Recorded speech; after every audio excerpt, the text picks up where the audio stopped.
The soft hum of my apartment felt almost peaceful this morning, yet I couldn't shake the tight knot in my chest. Sunlight streamed through the tall windows, glinting off the crystal vase on my desk. I smoothed the silk blouse I'd chosen with care, its ivory sheen brushing my fingertips, a subtle reminder of the life I'd built since everything fell apart. My phone buzzed against the marble, vibrating insistently. I glanced at it, a message from my brother's number. My heart caught. I hadn't heard from him, or my ex-husband, in months, not since that day they decided to cut me out. "Hannah, we need to talk." Today. At the office. A cold shiver ran down my spine, but I sat upright, letting my chest rise with deliberate calm. My coffee steamed beside me, the aroma grounding me.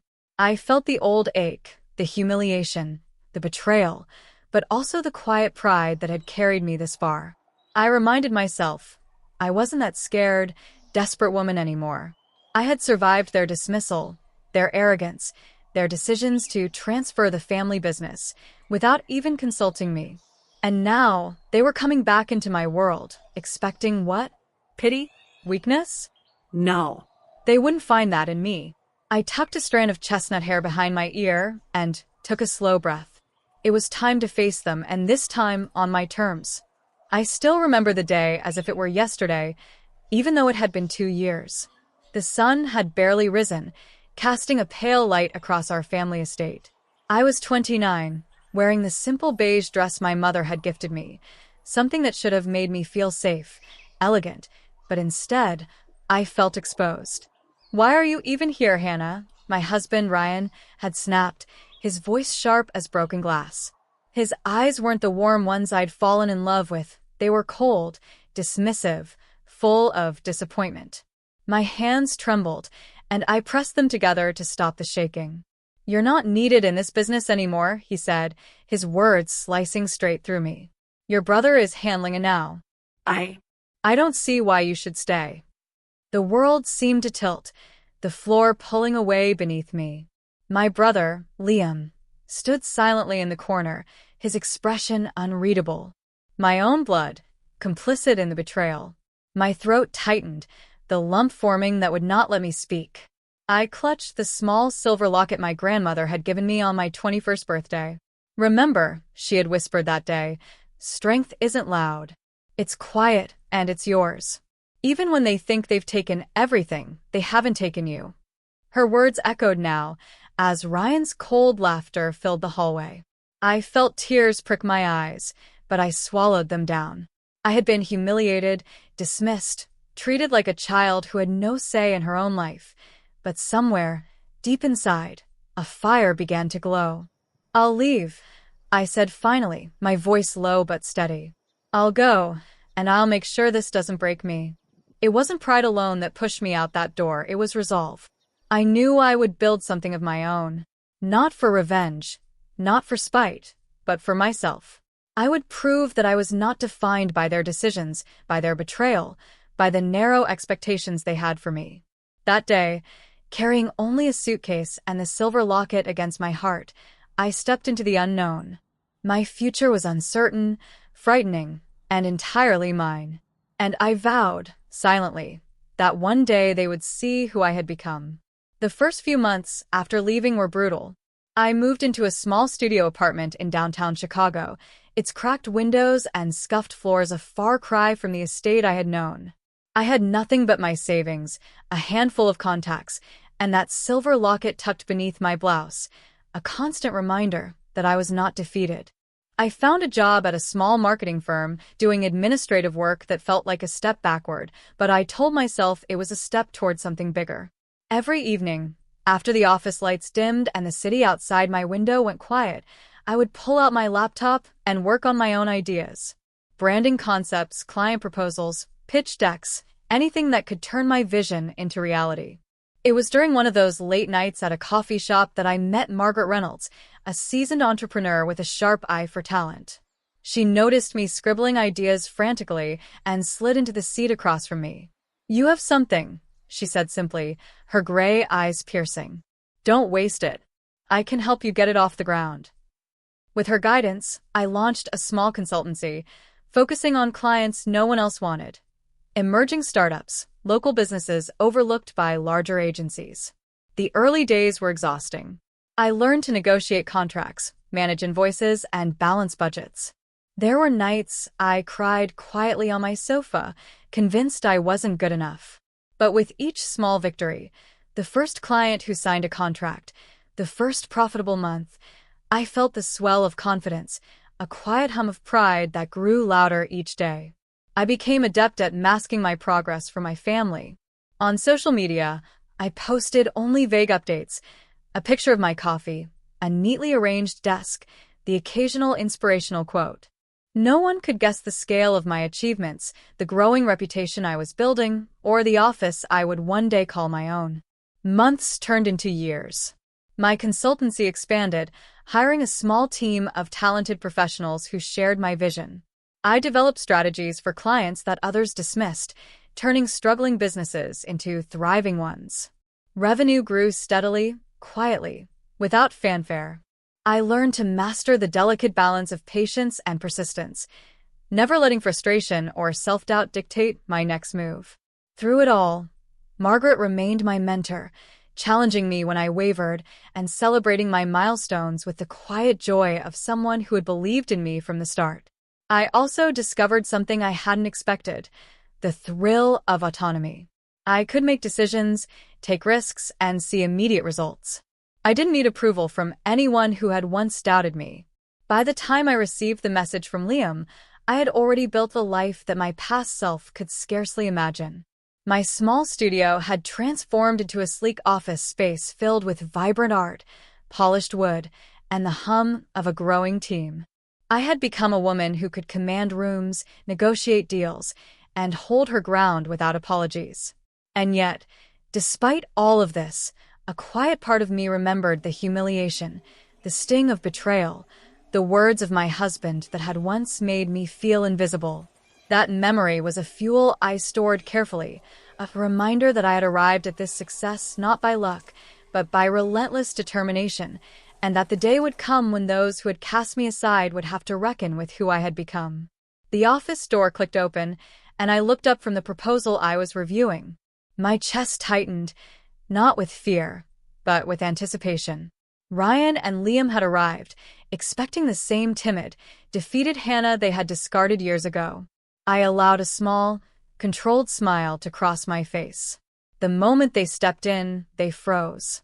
Ryan's jaw tightened and Liam's eyes widened, scanning the room as if they were seeing it for the first time. The polished wood floors gleamed under the afternoon sun, bouncing light off abstract art I had carefully chosen, each piece representing a victory I had earned. My office smelled faintly of sandalwood and coffee, simple, yet commanding. I stood, straightening the tailored navy blazer that hugged my shoulders just right. "Hello," I said softly, letting the weight of my calm presence fill the space. "I'm glad you could come." Ryan opened his mouth, but no words came. Liam's fingers fidgeted at his belt buckle. I let them linger in silence, letting their surprise settle into disbelief. I didn't rush to explain. I let the details of the room speak for themselves. Sleek conference table, neatly organized reports, the framed contract of my latest major client on the wall, the team of dedicated professionals working efficiently in the background. Finally, I broke the silence. "You've probably been wondering what I've been doing all these years," I said, my voice steady, almost melodic. "While you decided to transfer the family business, belittling me, I built my own company. I consulted for clients you wouldn't even consider, took risks you were too comfortable to take, and grew something that's now more successful than you could have imagined." Ryan's face paled, his usual arrogance replaced by the barest hint of shame. "Hannah." I raised a hand, stopping him. "No. Listen. I am no longer the person you pushed aside.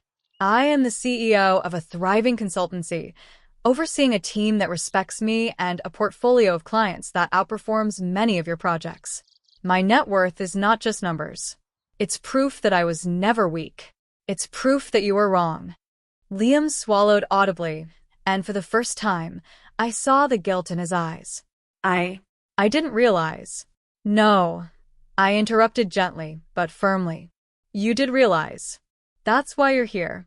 But now, you will see the reality. I built this without your support, without your permission, and certainly without your respect. I stepped closer to my desk, leaning slightly on its polished surface. I'm not here to shame you for your past decisions. I'm here to show you that underestimating me was your mistake. And I am finally in the position to decide whether you can benefit from what I've created and on what terms. Ryan's shoulders sagged. The man who once kicked me out now reduced to silent recognition of my power. Liam avoided my gaze, probably replaying every moment he had participated in that betrayal. I could see it.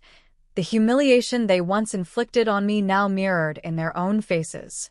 For the first time in years, I felt the exquisite calm of being fully in control. The little woman they had thought helpless no longer existed. I was Hannah Mitchell, self-made, unstoppable, and quietly triumphant. And now, the world they thought they ruled had expanded far beyond their narrow imagination, with me standing at the center of it. I let their silence hang in the room a moment longer, savoring the shift in the dynamic. The old hierarchy, Ryan as the decision-maker, Liam as the favored brother, had crumbled. I was no longer the one who needed validation. Now, the choice was mine whether to extend a hand and under what terms. I want to be clear. I began, my voice calm but firm, carrying authority they couldn't ignore. I didn't achieve what I have by relying on family loyalty. Everything you see here, this success, this respect, this independence, is mine, earned. So, if you want any part of it, there will be conditions. Ryan stiffened, probably expecting an outburst, but I stayed composed. First, Ryan, you must acknowledge the way you treated me and commit to personal growth. That means addressing your controlling behavior, learning to respect boundaries, and not assuming dominance over others' lives. Until that changes, you have no place in my world. I turned to Liam, who looked slightly less defiant, but no less guilty. Liam, your actions were cowardly. You allowed loyalty to me to be overridden by convenience. If you wish to work with me, you will abandon the habit of opportunism and commit to integrity in every decision you make. I will hold you accountable, and anything less is unacceptable. I paused, letting my words sink in. The room was heavy with the weight of realization. They were no longer in control. I wasn't punishing them out of spite. I was guiding them toward the growth they had ignored. Power without compassion felt empty, and I refused to let old patterns define us. And finally, I said, letting a hint of warmth creep into my tone, you will recognize that I am not the enemy. I am the person who chose herself when you wouldn't. That doesn't mean revenge. It means accountability. Your dreams, your potential, they matter, but you must pursue them honestly.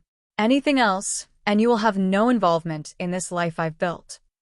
Ryan's shoulders slumped, and for the first time, I saw humility, not arrogance, not entitlement.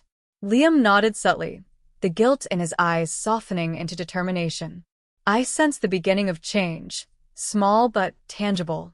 I took a deep breath, letting the symbolic silver locket rest against my blouse. It was a reminder of the promise I had made to myself years ago, to survive, to thrive, to build a life defined not by the betrayals I endured, but by the strength I discovered. The power shift was complete, yet it felt balanced. I wasn't cruel. I wasn't vindictive. I was firm and I was fair. Compassion mixed with authority, boundaries paired with opportunities. In this room, I was finally the woman I had always been meant to become, strong, self-assured, and unshakable. Weeks passed, and the changes I had set in motion began to take shape. Ryan enrolled in a leadership coaching program, confronting patterns he had ignored for years. Liam, true to his word, started mentoring a small nonprofit, learning the meaning of integrity and accountability in real time. They were no longer the same men who had dismissed me. They were evolving, slowly but unmistakably. I watched their transformation quietly, with a mixture of relief and cautious optimism. The anger I had once carried for them softened into understanding.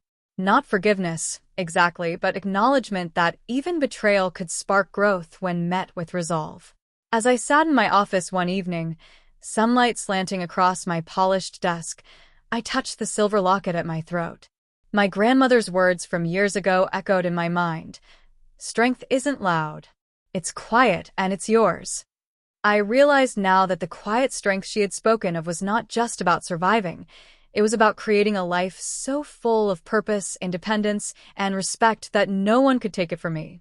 I smiled, recalling the long nights, the moments of doubt, the tears shed in silence. Every struggle had been a step toward this life, every setback a lesson in resilience. I was no longer defined by their actions or by the doors they had closed on me. I had opened my own doors, one by one, and walked boldly through them. The office around me felt alive, not just with success, but with intention. Every piece of art, every report, every note on my desk told the story of a woman who had been underestimated, overlooked, and cast aside, and had quietly rewritten her destiny. And as I glanced out the window at the city lights flickering on, I felt a profound sense of peace. The woman I had become was unapologetically herself, strong, independent, and compassionate. I had exacted no vengeance, yet the universe had balanced itself in the most satisfying way. I leaned back in my chair, locket resting against my chest, and whispered to no one but myself, I am enough. I have always been enough. The past no longer haunted me. It had shaped me. And now, standing fully in my own power, I was ready for whatever came next. The betrayal had been a beginning, not an end. I had survived, I had thrived, and most importantly, I had done it on my own terms.